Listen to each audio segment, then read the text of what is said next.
So what I'm going to do is I'm going to walk you quickly through using Excel to organize some of your data for the project.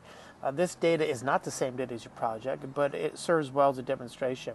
Those of you on TA 83, 84s will find this extremely valuable. TC Stats will do the same thing for you, so you can use either however you want to go about it.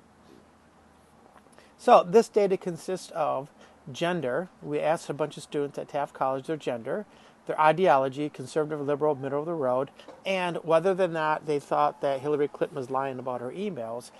We did this back after the scandal had first kind of hit the news. And the option was either yes, no, undecided, or they had no idea what we were talking about. So let's create some tables to help organize this data. So on a Mac, I can hit Command A, on a PC, Control A, or in Excel, just click up here, and let's go select everything. Now I'll go to Data, Pivot Table, and I always select New Worksheet. So it's going to create this on a new worksheet. Hit OK.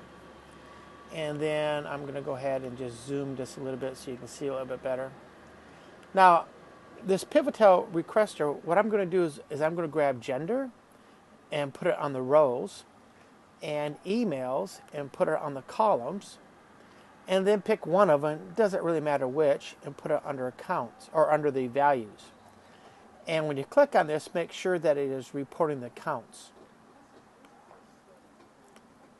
So I'm going to reformat this just a little bit, and you can see we have every option here: the yes, no, undecided, didn't know what they're talking about, and blank, so people didn't answer. So this arrow right here, I can click on it and select which I want to display. So I'm going to get rid of had no idea what we're talking about. I will get rid of the undecided for this example and get rid of the blank. So now what I have is this table that said there were 6 females that thought that Clinton was not lying. 13 thought that she was. There's 1 male that thought she was not lying, and 21 that thought she was. Now in chapter 15 we learned how to do a little bit more of this, and actually in chapter 13 also we can deal with this because it's a 2x2 table. Now let's just suppose for some reason I wanted to